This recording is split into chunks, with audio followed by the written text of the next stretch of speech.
Pamade, and thank you Okay. for the introduction. Today, actually, I'm also thankful to the management of Universitas Malang and ICLI for inviting me. I'm honored to be here. Pak Ashar, thank you. And I wanted to share a few things which may look a little different perspective of how education is going. So I prepared some slides for that, and I'm happy to take you through some slides and give you a different way of looking at how education might transform going forward 5 to 10 years. And also, I'm happy to take any questions if you may have either today or you can email me, and then we can have a discussion later about anything you may want to know. So I'll just share the screen of my presentation. Okay, I hope you can see the screen. Is it visible? Pamade, is it okay? You can see the screen? Yep. Please continue. Good.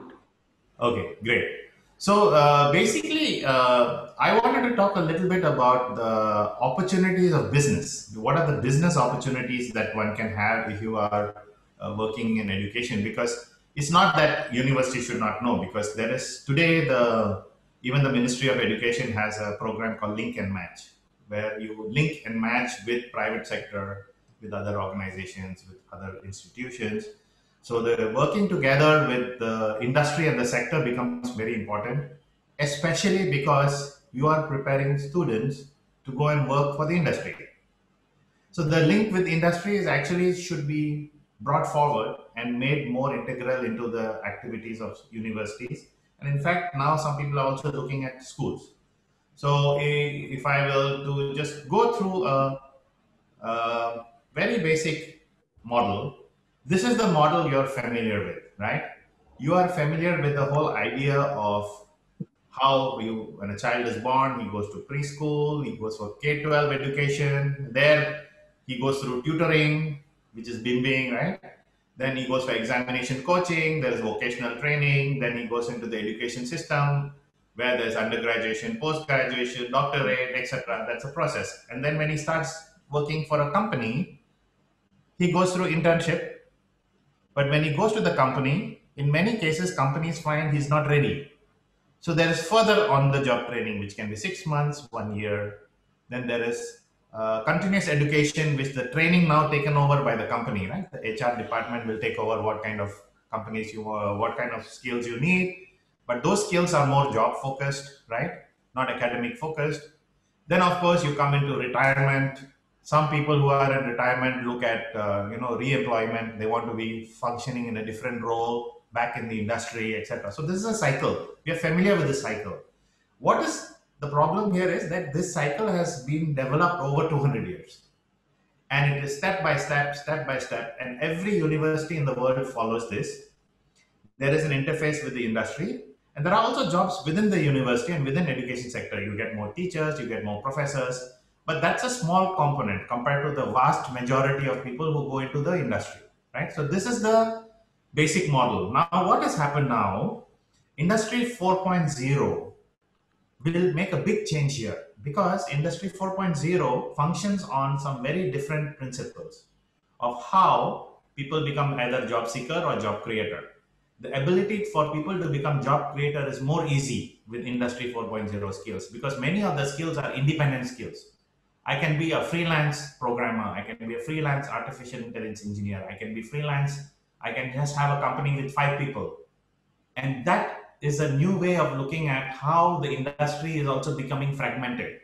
If the past there are huge big companies, now there will be so many more smaller companies. That is the direction of industry 4.0. So what this is what has now happened. The workplace, which is companies, industry, has started to engage with universities, saying, please give me students who are more ready to start working immediately, because the workforce readiness is a big question. Every country, this is not only here, it's in India, in the US, in Europe, London, Australia. We're talking about millennials not being ready to go and join jobs.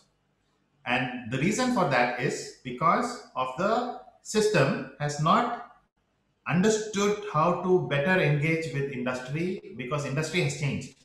It's not the same companies. Now you know the big companies are Google, Microsoft, Intel, Oracle. Digital companies, they think differently.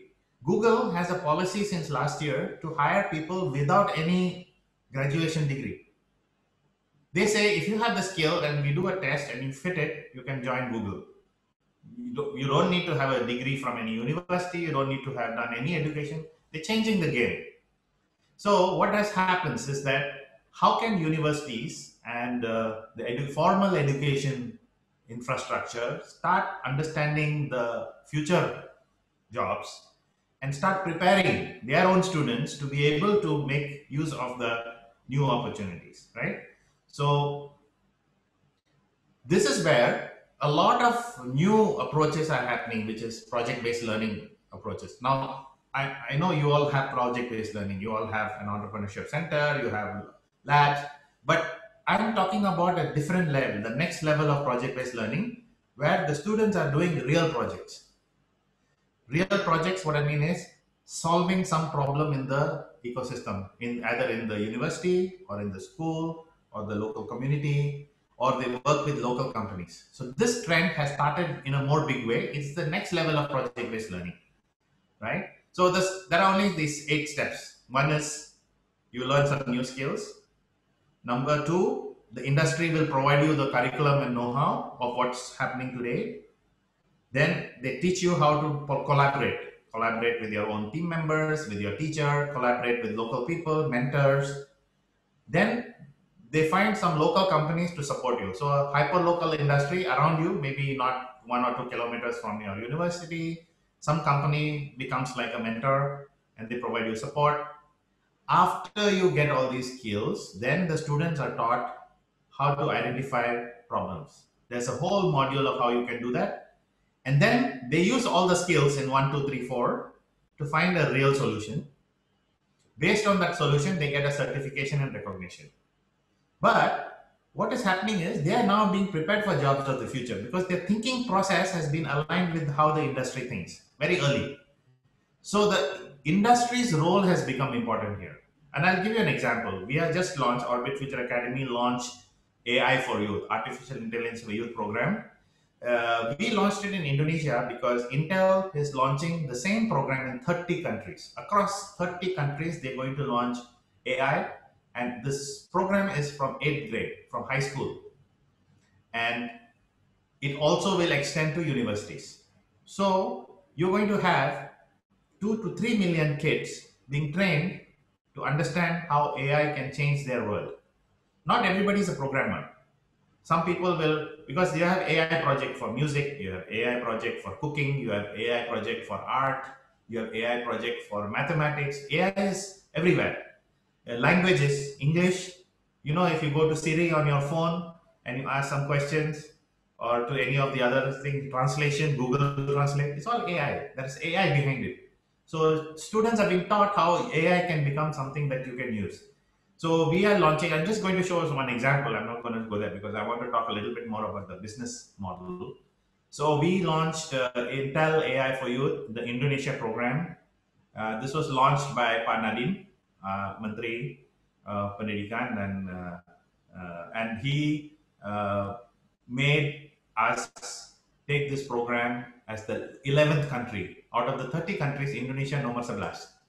We will be the 11th country to have this program in all the schools and hopefully in the future in universities so that young people will have an early orientation towards the future technology. And I'm not saying only AI. AI is a starting like this. There is robotics, there is data analytics, there is IoT. There are so many other programs that will come in the future.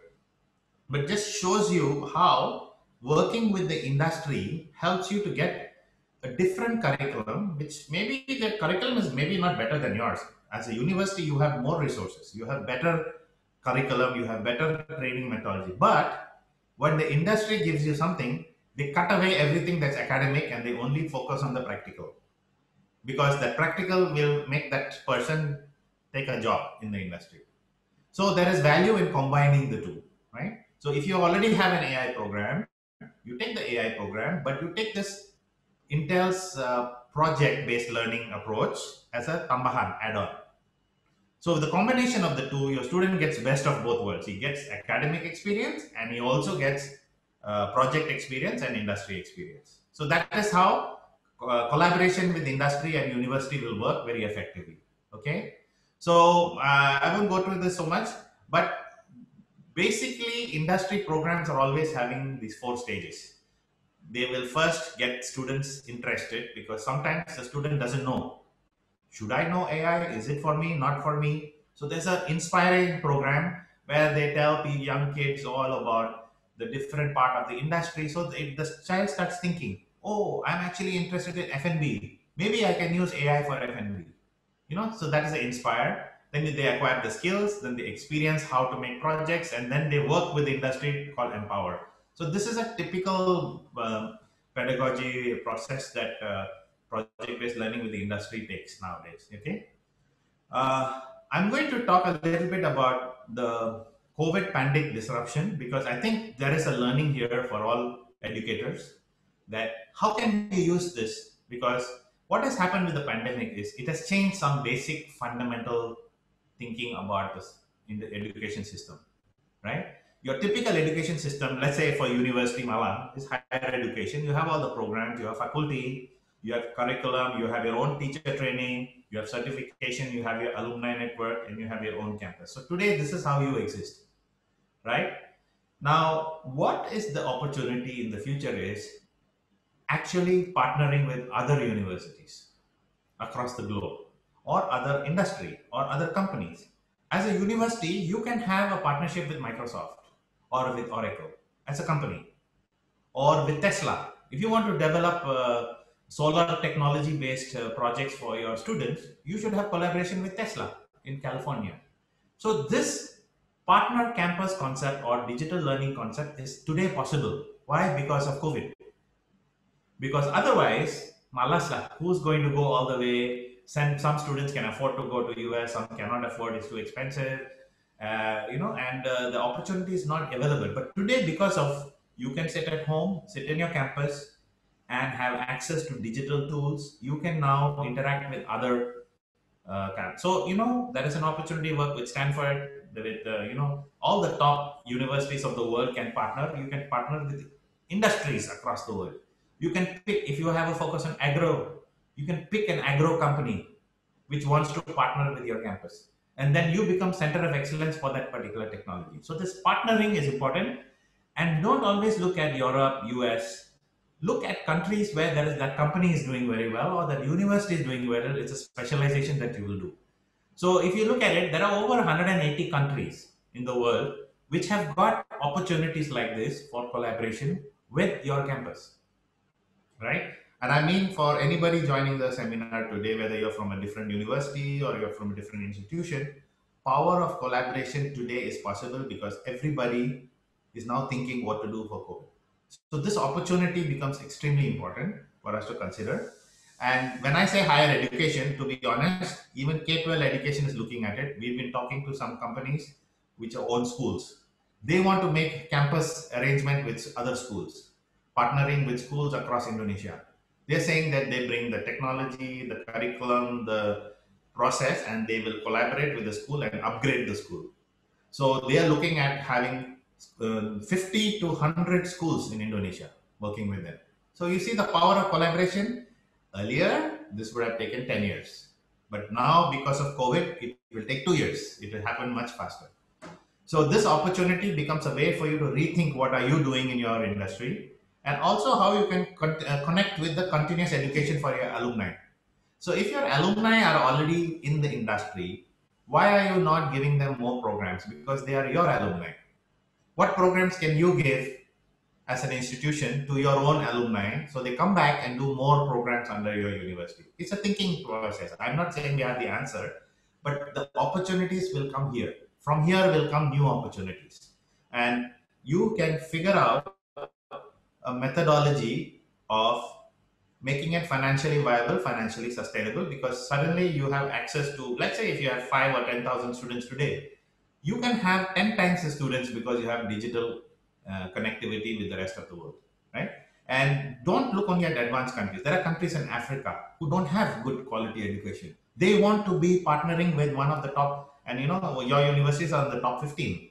You could be the lighthouse university for partnering with some of the other countries who don't have what you have. So we have to look at those kind of expansion opportunities as well. So this is basically another look at the cost disruption that has happened for people who go overseas. Now, in Indonesia, also, we know a lot of people go overseas to do their post graduation. They do the undergraduation here and then they go and study. And the reason why they go overseas, if you really look at it, is mainly because of future jobs. If they go to US, UK, Australia, they can work in a company there much easier. They look at that experience and then maybe or maybe not, they will come back after 5 years, after 10 years. But for a parent, the investment is a lot. They have to not only look at the tuition fee, but there is also, the hostel or the room rental, the transportation, the travel flights. If they come back home 2 times a year, you have to pay for international flights. There's living expenses. Usually these countries are more expensive than Indonesia. There's books, materials, all of that. But with COVID, and I have talked to a lot of companies who do this international placement, the parents firstly don't want to send their children with the current situation. Maybe it will change, it will go back to normal, we don't know. But even universities don't want to receive foreign students. So in UK, US, foreign students are being not given visa or are not given financial aid. So there's going to be a big change in the number of students who will be going overseas. This is an actual opportunity for home universities. Universities here now will have a higher profile of students coming to you for programs if you make collaboration with international universities to give the same opportunity. Again, I say it is not the curriculum. I'm saying if you look at Harvard curriculum and a university curriculum, the curriculum quality will be the same, more or less. How different can it be?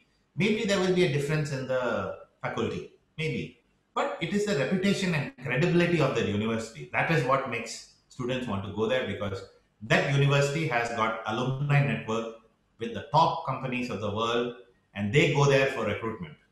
And that's the reason why a student goes to such universities. And now, if you can partner with them, you get an opportunity to be able to offer something of that same experience, but in your campus. So, if the costs of everything comes down, parents will find more affordable to get that same experience by partnering with local university who has international connection, and they'll be able to work together. So this is actually in my some research I'm actually continuing to do here. It's not over, because we are now talking to some of the international universities to understand what is their franchise model, what is their campus model. Because we already have some universities are coming from Australia and setting up campus here, but that's not the model. Setting up another facility in another country and starting from zero, they will take a long time to actually get anywhere. The real opportunity is the link and match with universities or collaboration. So how is this collaboration going to work? How, from a business model, financial model, is work in progress. It's not finished, because the universities at the moment are more focused on survival and going through the pandemic. But their business development teams have started to think now about how are they going to build this network across the nation, across the countries. So we are looking at one probable university working with 40 to 50 countries and have one campus in each of these countries. That's the model being developed. So this is something you should also consider, because it's going to happen in 2 years. And how can you benefit? What is it that you can do? Both receiving a foreign university towards building your curriculum, your students are actually, there's a different experience in campus in Indonesia. So there is something Indonesian universities can offer to other parts of the world. Okay. So I'm going to come into, I think, more close to my last slide. This is a model which we are working on as Orbit Future Academy, and we are trying to connect universities to work with each other, but not through academics, but through a business incubator, because business incubators is connected to the industry. So there are three things. If a school or a university works with other countries, there are three basic networks that they will have. One is a faculty network, because the faculty will talk to each other. So faculty of business from here will talk to faculty of business with maybe 50 other universities and campuses, and they have a discussion about how they can collaborate, how they can work together. So the faculty network becomes important. The number two, even more important, is alumni network. So people who are from alumni of your university connecting to the alumni of another universities that you partner with. How can that alumni network help to improve, mentoring for students, mentoring programs, maybe exchange programs when travel will reopen? Maybe students can go and spend 3 months in another campus, and their students can come here spend 3 months on a campus. But if their students come here, you must offer them a program, right? So, what is your program that is interesting to another university students? It could be the experience of Indonesia, because Indonesia, fourth largest country in the world with high digital transformation economy. Many countries don't have it. That is something only Indonesia and maybe China and India have. The numbers, right? Or okay, US of course, definitely. But Indonesia is in the top four. So if it's in the top four, you have to sell the Indonesia connection of come here and experience the digital transformation of Indonesia. In the rural sector, in the urban sector, in e-commerce, in logistics, that they can't get anywhere else. They can't go to Europe and Sweden and Switzerland and England. They don't have it. Only we have. We have that potential. But how do we package it? We have to package it by working with the industry. So we have to work with Gojek, we have to work with Bukalapak, we have to work with Tokopedia, we have to work with the fintech companies, Bank BRI, and we create industry network here. And in your university, open an incubator which connects these three things: faculty, alumni, network. Now you have something to offer the students of the rest of the world. Come here for 3 months, do an internship program with us in our incubator. We will teach you digital transformation and face-to-face experience with the marketplace, because we have marketplace. Pasarnya di sini. That is the key takeaway. Now, this packaging is can be done because it's now possible, and you have the whole world, 180 countries you can promote your program. Apalagi in Malang, you have very close to the agro sector. You are very close to so many other different business. Not far from there, you can go. You will have tourism sector near Bali, and you have the industrial sector near Surabaya. So you can be a center of excellence in a certain business incubator idea, and the whole world is your market, because you can have students coming to you for that hands-on experience. Nobody else will have it. So I'm just giving you an example. This is a business opportunity. Now, why I say incubator is important is because incubator means business or startup. And I saw the startups who were presenting in the beginning of today's event. I was very impressed. That's the right idea. Those startups are the connectors to industry, alumni, and the local market. And with that kind of a business incubator, your business model of your university will change, because every university has an opportunity to be part of the business exit of the startup. Many incubators take 5% equity in a startup. So when that startup goes to market and they do an exit, or they go to second round, third round funding, the university gets also some benefit from the exit that the startup is doing. And in many parts of the world, universities make more money through business incubation services than they make from student fees. Because student fees is fixed. You have so much tuition fee, you have so many students. Dikalikan, multiply, your revenue is fixed. Then you get some government grants, you get industry grants, you have some other activities. That's your model, business model of a university. But with an incubator, with startups, and startups having high valuation, the game changes. So universities are now realizing they need to know how to do patent, how to build a patent, how to be co-owning a patent with the student. So if the patent is set up, how much of the patent is shared by the university? Sometimes the patent may have to be shared with a teacher, a faculty member who is actually contributed to the patent. So how does a university manage this between the faculty member, the startup entrepreneur, and the university incubator? And so that you build a formula. So when that business in startup becomes a business and there is a financial exit, university also gets a piece of it. So this model we are building, we are actually building in orbit, because we are trying to take this new model from an example of two places. One is in Eastern Europe, where business incubators are doing well. Second is India. And in India, we helped build the system for a university called Chitkara University. And Chitkara University today has 250 patents, registered patents, done by students and faculty. No university in India has so many patents because they built the patent center. We recommended to them 4 years ago. They built it. They got a patent lawyer. Now students are building patents. Now, whether all the patents are active and is valuable, I won't say that. But even if 10 out of 250 are good, it's good enough because this is a numbers game, right? It's the same way a venture capital looks at a business. Only our 1 out of 20 will survive and make it big, but 19 will fail. But a VC is gambling with the idea of supporting startups. So I'm not saying a university become a VC. Definitely no. University just has to provide a functional business incubator which connects the industry and your alumni to your faculty. If you do that, this is the future of where universities will be connected to the ecosystem of the industry. And when jobs are being created, your university has the first chance of connecting and providing students who are ready for jobs. So this philosophy, we want not just your university. I'm saying there are more than 2,000 universities in Indonesia. We are building a model. Orbit is doing this, and we're going to launch this next month. And we'll be very happy if anybody wants to talk to us. We'll be happy to show you how this works because we've done it before. So there's this whole idea of changing the business model of a university is important because the future is in that direction. If you don't do it, other universities will do it. So this is some thinking point for I think the management and the business teams of universities to make a hybrid model. So this hybrid model combining your academics, which you have already doing well, which is perfect, but combining it with working with the industry side.